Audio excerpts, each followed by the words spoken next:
तो लीजिए प्यारे विद्यार्थियों, आज हम यहाँ पर देखेंगे वार्षिक परीक्षा 2025 के लिए कक्षा 8 का गणित विषय का पूरा क्वेश्चन पेपर और इसका फुल सॉल्यूशन। जी हाँ प्यारे विद्यार्थियों, यहाँ पर मैं आपको पूरा का पूरा पेपर विद सॉल्यूशन के साथ में बताऊंगा।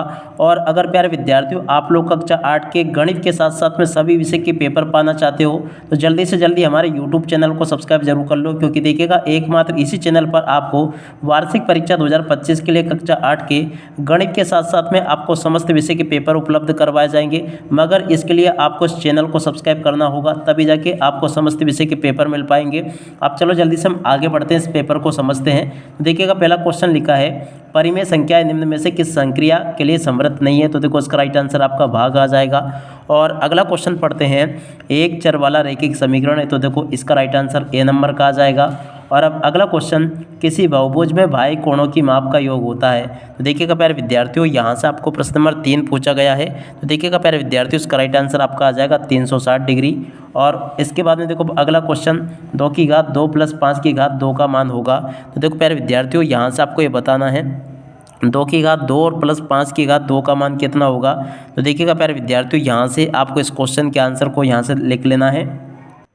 तो देखिएगा प्यारे विद्यार्थियों, यहाँ पर मैं आपको इसको हल करके बताता हूँ। देखो 2 की घात 2 यानी कि 2 गुणा 2 होगा तो ये 4 आ जाएगा आपका, ठीक है ना। 5 का 5 से गुणा होगा, 5 गुणा 5 तो ये 25 हो जाएगा। 25 और 4 को जोड़ेंगे कितना होगा, 29। तो डी नंबर का इसका राइट आंसर होगा। अगला क्वेश्चन, 10 डिग्री का मान होगा। तो देखिएगा प्यारे विद्यार्थियों, 10 डिग्री का मान कितना होता है। तो देखिएगा यहाँ से आपको इस क्वेश्चन का आंसर बताना है। देखिएगा 10 की घात 0 का मान आपसे पूछा है, ठीक है ना। तो देखो यहाँ पर 10 की घात 0 का मान 0 ही होगा, इसका राइट आंसर 0 आ जाएगा। और उसके बाद में देखो अगला क्वेश्चन, प्रश्न नंबर 6 यहाँ पर आपसे पूछा गया है। तो चलो मैं आपको जल्दी से प्रश्न नंबर 6 का उत्तर बता देता हूँ, ताकि आप सब लोग अपनी परीक्षाओं में इस क्वेश्चन के आंसर को अच्छे प्रकार से लिख कर आ सके। देखिएगा प्रश्न नंबर 6 में जो क्या क्वेश्चन पूछा गया, आप सब लोग इसको देख लीजिएगा। पहला क्वेश्चन लिखा है, दी हुई दो परिमेय संख्याओं के मध्य परिमेय संख्याएं होती है। तो देखिएगा प्यारे विद्यार्थियों, यहाँ पर आपको लिख देना अनेक। अगर आप लोग अनेक लिखोगे सही होगा। समबाहु का भामकोण 30 डिग्री का है तो उसकी भुजाओं की संख्या होगी। तो देखिएगा प्यारे विद्यार्थियों, यहाँ पर आपको लिख देना 12। और संख्याओं के रूप में एकत्रित सूचनाएं क्या कहलाती है। तो देखो प्यारे विद्यार्थियों, यहाँ से आपको लिखना है आंकड़े कहलाती है। और जीएसटी माल और संक्षिप्त कर, तो देखो प्यारे विद्यार्थियों, यहाँ पर आपको क्या लिख देना है। तो देखो माल और सेवा का संक्षिप्त कर है, ठीक है ना। माल और सेवा कर, ठीक है ना। माल और सेवा कर का संक्षिप्त रूप है। और उसके बाद में देखो इसका मान आ जाएगा आपका 1/64। देख सकते हो यहाँ तक के सभी क्वेश्चन के आंसर मैंने आपको बता दिए, ठीक है। आप सब लोग जल्दी से चैनल को सब्सक्राइब जरूर कर लेना मगर। और उसके बाद में चलो आपको मैं यहाँ से इन क्वेश्चन के आंसर बता देता हूँ कि आगे आपके पेपर में क्वेश्चन किस प्रकार से पूछे गए हैं। तो देखिएगा प्यारे विद्यार्थियों, ये जो क्वेश्चन आपसे पूछा ना, किसी चतुर्भुज के 3 क्रमागत कोणों का क्रमशः माप है तो चौथे कोण का माप ज्ञात कीजिए। तो देखिएगा प्यारे विद्यार्थियों, यहाँ से आप सब लोग इसको देख लीजिएगा। इसका राइट आंसर ये आ जाएगा, आप लोग देख ले इस प्रकार से। और उसके बाद में देखो प्रश्न नंबर 12 का उत्तर यहाँ से देख लो, ये लिखा है प्रश्न नंबर 12 का उत्तर। उसके बाद में देखो प्रश्न नंबर 13 पूछा है, किसी कार्य को करने में लगे व्यक्तियों की संख्या उस कार्य को पूरा करने में लगे समय में किस अनुपात का होगा। तो देखिएगा प्यारे विद्यार्थी, इस क्वेश्चन के आंसर को यहाँ से देख लीजिएगा, ये लिखा है इस क्वेश्चन का आंसर। और उसके बाद में देखो प्यारे विद्यार्थियों, अगला क्वेश्चन, उपरोक्त तालिका में x का मान लिखिए। तो देखिएगा प्यारे विद्यार्थियों, यहाँ पर क्या दे रखा, सीटों की संख्या 12 दे रखी है और सीटों का भार कितना दे रखा, 40 ग्राम दे रखा, 40 दे रखा और यहाँ पर 250 लिखा है। तो देखिएगा प्यारे विद्यार्थियों, यहाँ पर अगर देखें ना तो x की जगह पर आपको संख्या लिखनी होगी। और उसके बाद में देखो अगला क्वेश्चन देख लेते हैं, ताकि आपको इन सभी क्वेश्चन के आंसर अच्छी प्रकार से समझ में आ जाए।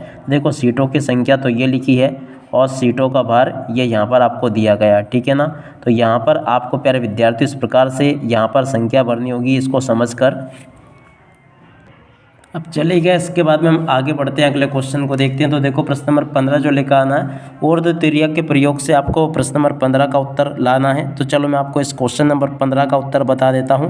तो देखिएगा आपको इस क्वेश्चन का आंसर इस प्रकार से नोट करना है। चलो मैं आपको एक एक क्वेश्चन के आंसर बताता हूँ। और इसके बाद में देखो प्यारे विद्यार्थियों, प्रश्न नंबर 15 के उत्तर को यहाँ से नोट कर लो। ये प्रश्न नंबर 15 का उत्तर दिया गया है। 15 के बाद में देखिएगा प्यारे विद्यार्थियों, प्रश्न नंबर 16 जो लेकर आना, 16 के उत्तर को प्यारे विद्यार्थियों आप लोग यहाँ से देख लीजिएगा। प्रश्न नंबर 16 का उत्तर ये दिया गया है। और 16 के बाद में देखिएगा प्यारे विद्यार्थियों प्रश्न नंबर 17 जो दिया है ना, 17 के उत्तर को यहाँ से आप लोग देख लीजिएगा। प्रश्न नंबर 17 का उत्तर आपको दिया गया है। और उसके बाद में देखो प्रश्न नंबर 18, समीकरण में m का मान ज्ञात कीजिए। तो देखिएगा प्यारे विद्यार्थियों यहाँ से आपको m का मान पता करना था। तो देखिएगा प्यारे विद्यार्थियों m का मान आप लोग इस प्रकार से पता कर लेना। यहाँ पर मैंने आपको इस क्वेश्चन का आंसर भी बता दिया। और उसके बाद में चलो आगे बढ़ते हैं, अगले क्वेश्चन के आंसर को देखते हैं।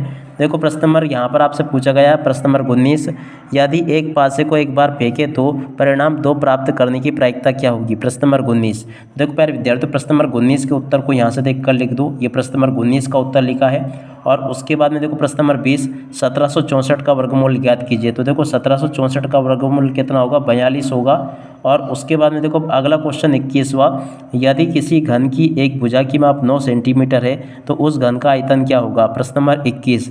देखिएगा प्यारे विद्यार्थियों इस क्वेश्चन के आंसर को भी यहाँ से आप लोग देख लें और अच्छे प्रकार से पूरा का पूरा इसको समझ भी लें। और उसके बाद में देखो अगला क्वेश्चन प्रश्न नंबर 22, विद्यार्थियों में से 72 विद्यार्थी गणित में रुचि रखते हैं, कितने विद्यार्थी गणित में रुचि नहीं रखते हैं। प्रश्न नंबर 22। तो देखिएगा प्यारे विद्यार्थियों इस क्वेश्चन के आंसर को यहाँ से देख लो। ये पूरा का पूरा क्वेश्चन और इस क्वेश्चन का आंसर मैंने आपको बता दिया है। अब चलो इसके बाद हम आगे बढ़ते हैं, अगले क्वेश्चन के आंसर को देखते हैं। प्रश्न नंबर 23 पूछा गया, 2pq p प्लस क्यू में से 3pq p माइनस क्यू को घटाइए। प्रश्न नंबर 23। देखिएगा प्यारे विद्यार्थियों यहाँ से आपको इस क्वेश्चन के आंसर को देख लीजिएगा। और उसके बाद में देखो प्रश्न नंबर 24, एक ऐसे घन का देखिएगा आपको क्या करना, आयतन ज्ञात करना जिसका पृष्ठीय क्षेत्रफल 600 वर्ग सेंटीमीटर हो।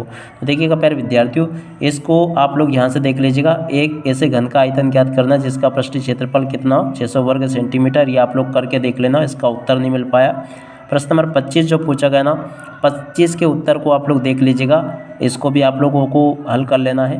और उसके बाद में देखो प्यारे विद्यार्थियों प्रश्न नंबर 26 जो पूछा गया ना, तालिका में आंकड़ों का प्रयोग कर एक रैखिक आलेख बनाइए विभिन्न वर्षों के विभिन्न। तो देखो प्यारे विद्यार्थियों आपको क्या करना है, एक तरफ तो इस प्रकार से वर्ष लिख देने हैं, ठीक है ना। कैसे लिखोगे, वर्ष 2003 और 2004 और उसके बाद में 2 को 2005 और 2006, ठीक है ना। अब इस आधार पर देखो हिमपात कौन से साल में ज़्यादा हुआ, सबसे ज़्यादा 2006 में, ठीक है ना। तो 2006 का ग्राफ थोड़ा सा ऊपर आपको बनाना है इस प्रकार से, ठीक है।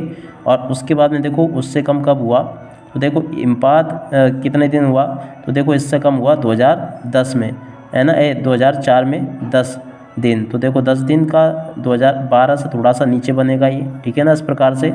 और उसी प्रकार से इससे कम हुआ 3 में, देखो 3 वाला 10 से थोड़ा सा नीचे बनाना आपको इस प्रकार से।